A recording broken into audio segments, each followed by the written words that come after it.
Kami mengucapkan selamat malam untuk yang di Amerika dan selamat pagi untuk kita yang berada di Indonesia.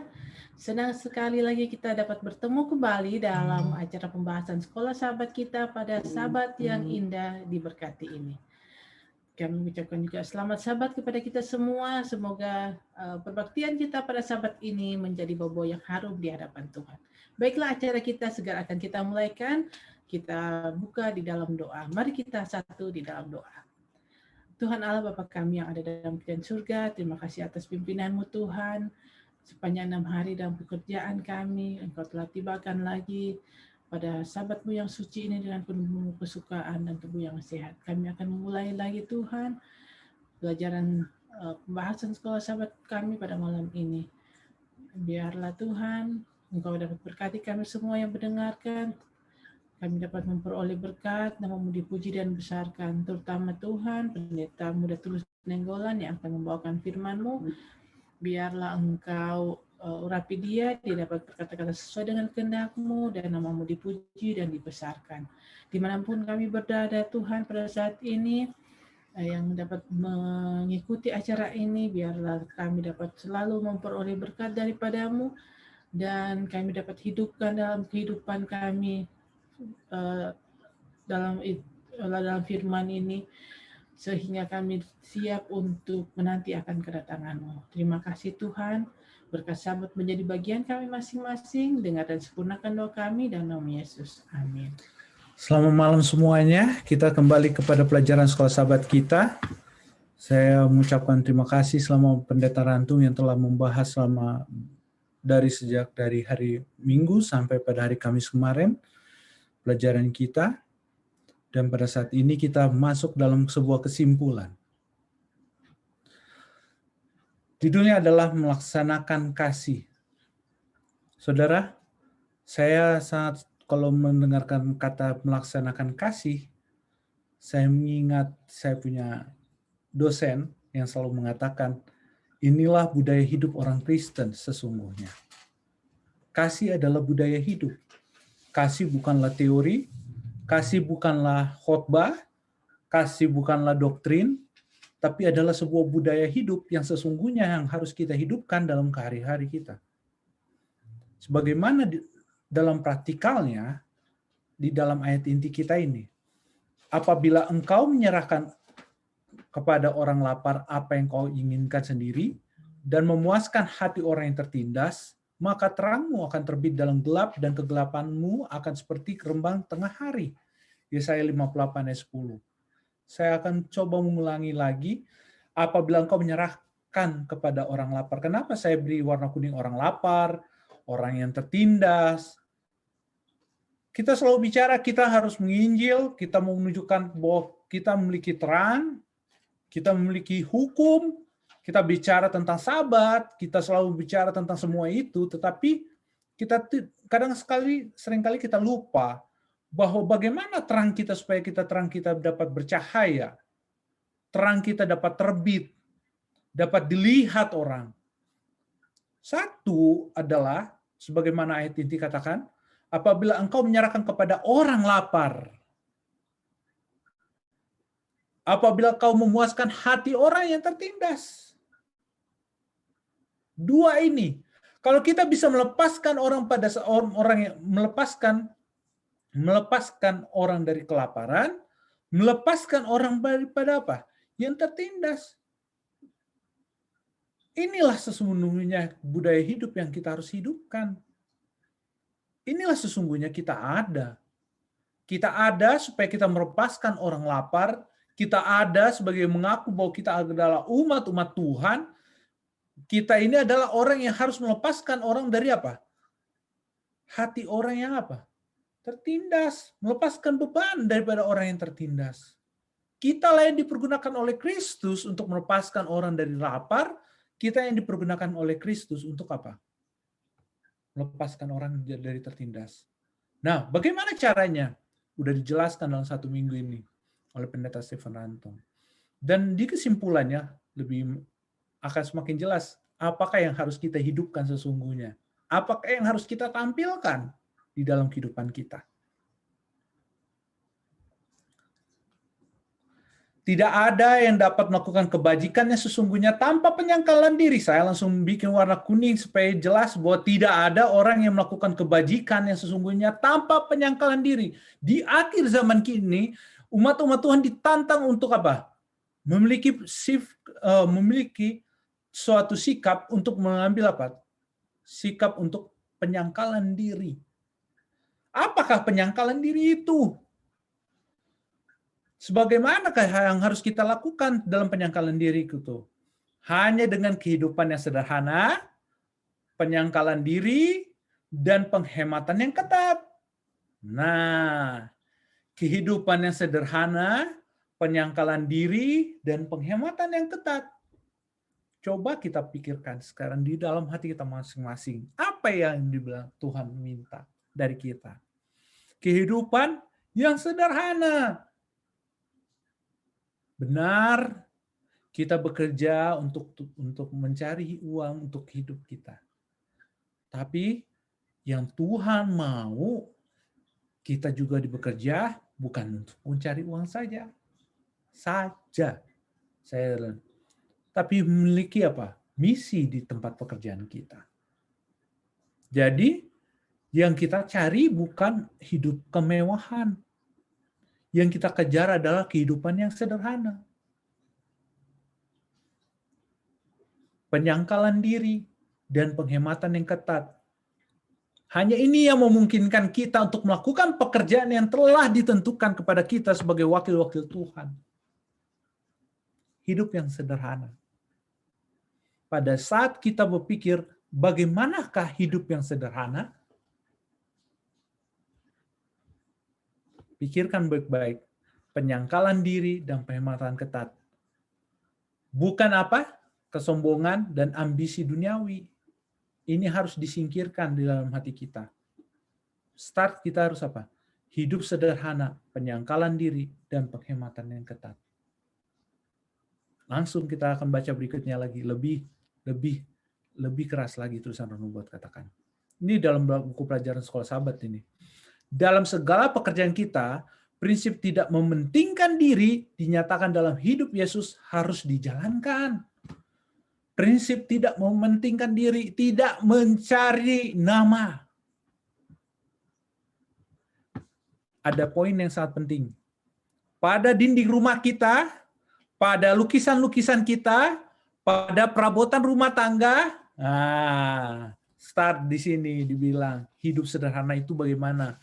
Pada dinding rumah kita, pada lukisan-lukisan, pada perabotan rumah tangga, apa yang harus kita baca?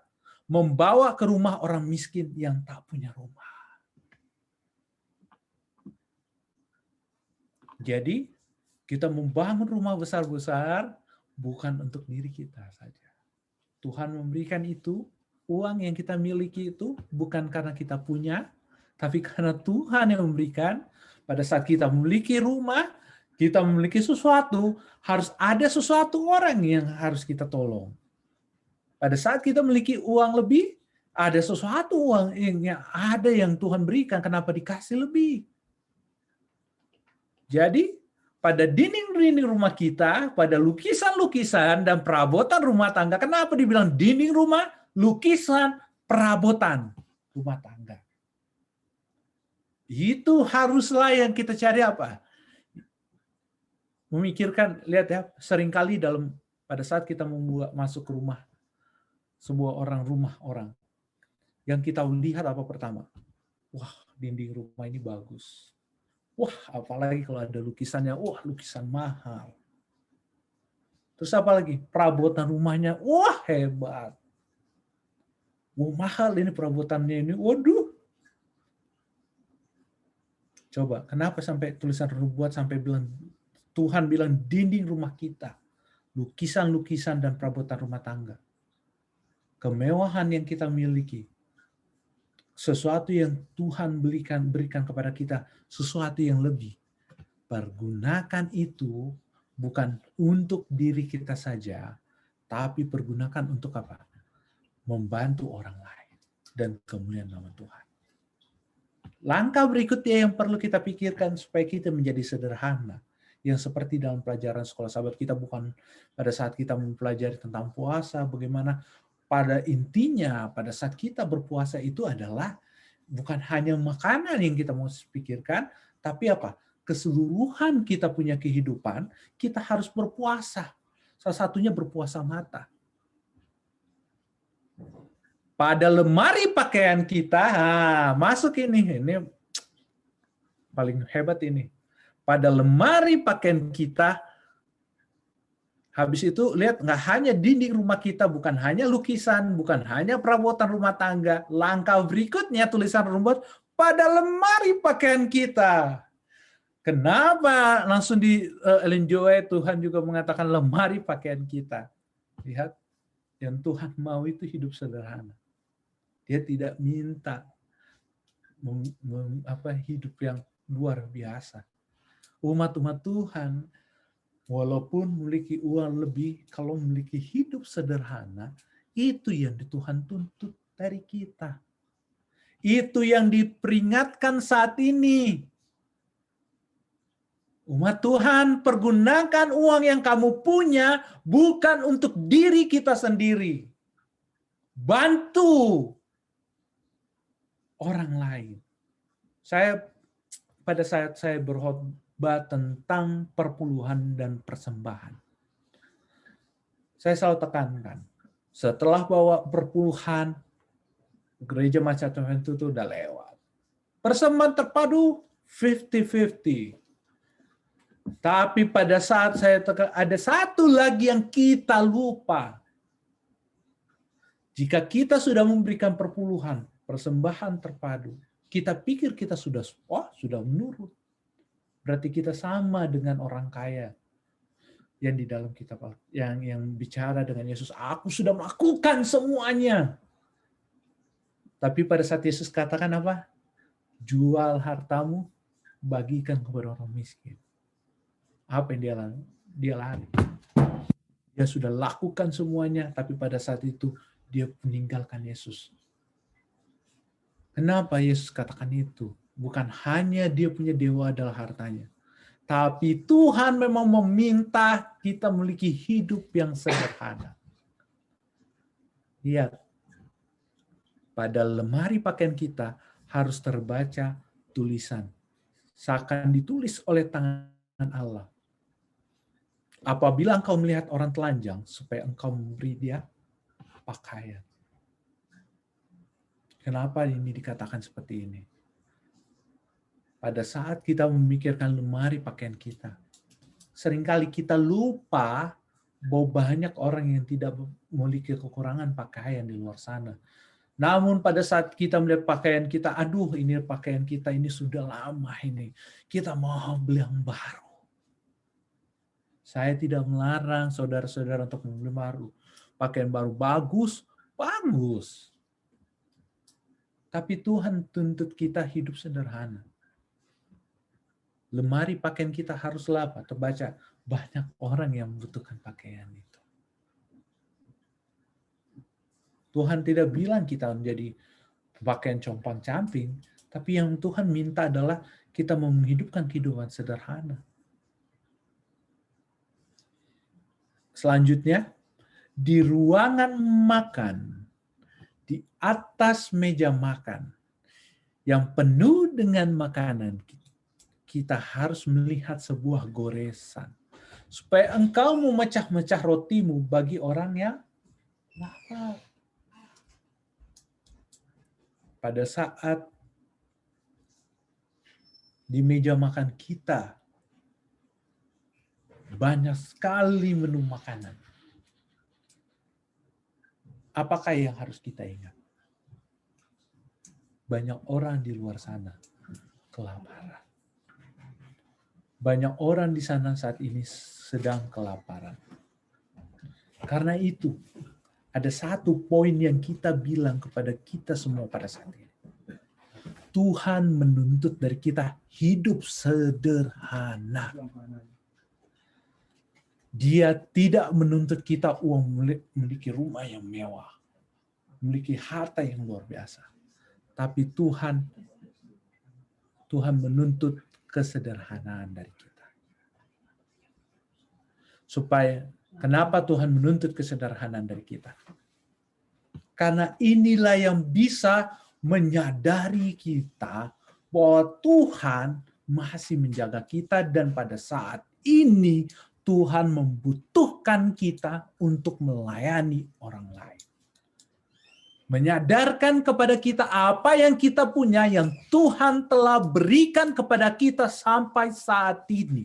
Itu bukan punya kita, dan kalaupun kita memiliki lebih, itu harus kita bagikan kepada orang lain. Kita serahkan, kita bagikan orang. Itu bukan punya kita. Pada saat kita cukup, dan kalau ada lebih, berikan kepada orang lain. Bagikan orang lain.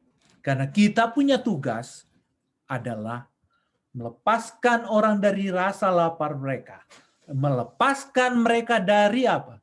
Ketertindasan.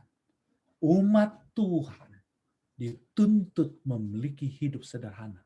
Kenapa? Untuk itu. Apa yang kita punya lebih, bagikan ke orang lain. Bukan mengejar kemewahan. Bagus, saya tidak melarang kita untuk memperindah kita punya rumah. Tapi andaikan kita sudah memperindah rumah kita, kita harus memperindah juga orang lain. Rumah Tuhan, memperindah rumah Tuhan, dan juga memperindah orang lain, berbagi bagi orang lain. Dan semuanya inilah yang Tuhan tuntut dari kita saat ini. Umat-umat Tuhan harus memiliki budaya hidup kasih. Ini yang Tuhan tuntut. Bukan bicara sahabat dan sahabat saja. Sahabat dan sahabat adalah ujian kita yang terakhir. Tapi bagaimana kita menghidupkan hidup sahabat tanpa ini? Karena itu, pikirkan baik-baik saat ini. Pertimbangkan manakah yang Tuhan mau. Pertimbangkan dari hati kita. Manakah yang kita harus lakukan? Pikirkan ini baik-baik. Karena tulisan yang saya katakan ini adalah untuk kita saat ini. Mengubah hidup kita menjadi sama seperti Kristus yang inginkan. Amin. Mungkin ada tambahan? Mungkin ada tambahan? Atau pertanyaan?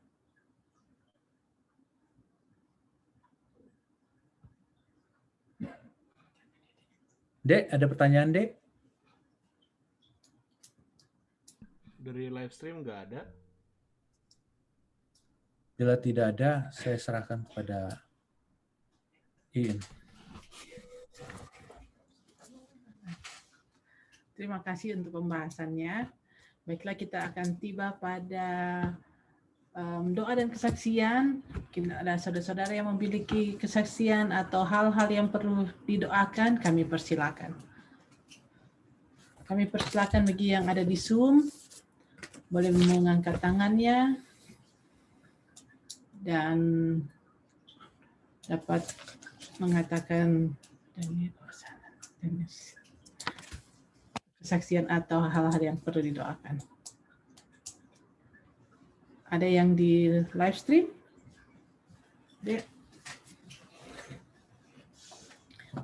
live stream baru ada 2 permintaan doa, yaitu dari keluarga lelaki senior dan juga dari Ibu Pendeta Paruntu, katanya silent request dulunya. Oh, oke. Silent request. Dari Ibu Londa katanya jangan lupa tolong doakan Tante Ros. Oh iya. Tante Ros. Lalu ada permintaan doa silent request juga dari keluarga Evi Angelo. Dan dari Om Didi juga tolong doakan sisternya Om Didi, Pam.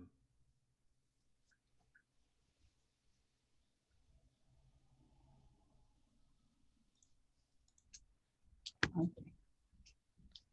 Baiklah, kalau sudah tidak ada, kita akan berdoa bersama-sama dan doa akan dipimpin oleh Pendeta Muda Tulus Nenggolan.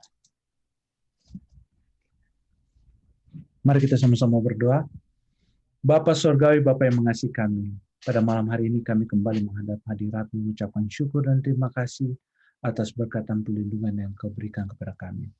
Pada malam hari ini ya Tuhan, kami kembali mempelajari firman Tuhan yang mengingatkan kembali kepada kami ya Tuhan, bahwa kami harus mengendalikan hidup kami, mengendalikan diri kami, mengutamakan apa yang Tuhan telah perintahkan kepada kami, memiliki kehidupan yang sangat, memiliki hidup sederhana.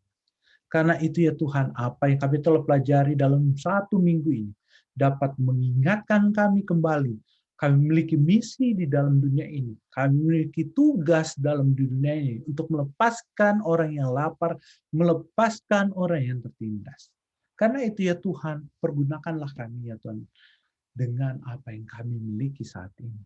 Sehingga semuanya dapat menjadi kemuliaan bagi nama Tuhan. Dan biarlah budaya hidup kasih dapat kami praktekkan dalam kehidupan sehari-hari kami.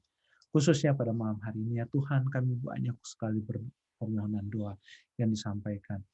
Khususnya opa dan oma lelaki yang selalu memiliki silent request ya Tuhan. Biarlah Tuhan memberikan jawaban dari segala permohonan mereka. Dan juga ya Tuhan, Kak Evi Angelo, dan juga Irawan Piri, Tante Jen Rondonu, dan juga Tante Ike, dan juga Tante Yulin, dan juga Tante Siana Luluan, Tante Lili, dan Tante Paruntu ya Tuhan. Biarlah kasih-Mu bersama dengan mereka. Engkau berikan yang terbaik kepada mereka pada saat ini. Hamba-Mu berdoa ya Tuhan. Biarlah Engkau menjawab segala permohonan hati mereka ya Tuhan. Dan tak lupa kami selalu mendoakan sahabat-sahabat kami yang Dana Sitanggang, dan juga Tante Yeni Poluan, Tante dan juga Marcelo, dan juga Tante Rose yang pada saat ini dalam kurang sehat, dan Alden Sohotangnya Tuhan. Biarlah kasih-Mu bersama-sama dengan mereka. Biarlah Engkau memberikan yang terbaik kepada mereka. Engkau memulihkan mereka ya Tuhan. Engkau berikan pemulihan yang terbaik yang berasal dari Tuhan. Dan juga ya Tuhan, Engkau dapat melawat Kak Kristen ya Tuhan. Biarlah kasih-Mu bersama dengan dia. Engkau pulihkan dan Engkau sembuhkan dia ya Tuhan. Dan Engkau berikan kekuatan yang berasal dari surga kepada mereka ya Tuhan. Dan juga ya Tuhan, pada saat ini hamba-Mu selalu berdoa untuk keluarga besar Soputan ya Tuhan. Ya selalu Om Angli dan Tante Lucy selalu doakan ya Tuhan. Tuhan, mereka sudah melangkah untuk mengambil keputusan untuk datang ke gereja Tuhan. Tapi kami tidak akan berhenti berdoa untuk mereka ya Tuhan, supaya mereka bisa mengambil keputusan untuk mengikut Yesus, menerima Engkau sebagai juru selamat mereka ya Tuhan. Dan juga kami juga selalu mendoakan Tante Eti ya Tuhan. Biarlah kasih-Mu bersama-sama dengan dia ya Tuhan. Engkau berkati dia, Engkau berikan hikmat, kebijaksanaan yang berasal dari surga. Sehingga dia bisa menjadi duta besar di tempat kerjaan dan menarik jiwa-jiwa orang di sekitarnya. Dan juga dia selalu mendoakan keluarganya ya Tuhan, supaya dapat menerima Yesus sebagai juru selamat.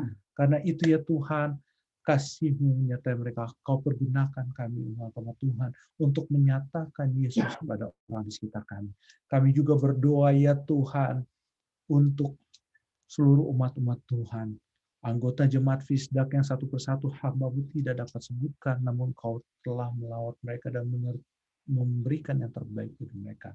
Dan juga seluruh umat Tuhan yang telah bergabung dalam Fisdak live stream dan Zoom juga. Biarlah kasih-Mu bersama dengan mereka ya Tuhan. Kau berikan yang terbaik ya kepada mereka ya Tuhan. Kau dapat memulihkan mereka. Berikan yang kasih-Mu saja kepada mereka. Dan juga ya Tuhan, hamba-Mu tidak lupa mendoakan Om Didi punya sister, yaitu Tante Pem ya Tuhan. Biarlah kasih-Mu bersama dengan dia. Engkau berikan pemulihan yang berasal dari surga. Kekuatan yang berasal dari surga ya Tuhan. Dan juga ya Tuhan, kami tak lupa mendoakan Pendeta Stephen Ranto. Kami juga mendoakan Ibu Pendeta dan Sean dan China ya Tuhan. Biarlah kasih-Mu menyertai mereka. Engkau berikan yang terbaik kepada mereka. Sehingga Engkau dapat memberikan hikmat kebijaksanaan surga. Sehingga mereka dapat membantu jemaat umat-umat Tuhan di sini. melayani umat Tuhan di sini ya Tuhan. Sehingga kami pun dapat bertumbuh dalam iman bersama-sama dengan karena bantuan yang kau berikan kepada melalui pendeta ini ya Tuhan. Kami mendoakan seluruh segala aktivitas gereja Fisdak ya Tuhan. Dan biarlah kasih-Mu bersama dengan kami semua ya Tuhan. Biarlah semua yang kami sudah rencanakan dapat menjadi kepujian bagi nama Tuhan. Kami serahkan hidup kami dalam tangan-Mu ya Bapa. Dalam nama Yesus yang telah menjadi juru selamat kami yang akan segera datang kembali menjemput kami di awan-awan. Amin. Amin. Terima kasih. Baiklah, acara kita pada malam hari ini telah selesai. Kita akan bertemu kembali dalam acara khotbah dan sekolah sahabat kita pada besok pagi jam 11 waktu New Jersey. Mari kita bergabung bersama-sama kembali untuk mendengarkan firman Tuhan yang akan kita dengarkan oleh Pendeta Ranto. Terima kasih sudah bergabung bersama-sama dengan kami. Tuhan memberkati kita semua. Bersama-sama dengan kami di Jemaat Fisdak, pelajaran sekolah sahabat yang untuk kita baca. Malam hari waktu Amerika, pagi hari waktu Indonesia, kita akan masuk kepada bagian yang kedua, yang ada hal-hal yang dapat kita doakan bersama. Silakan.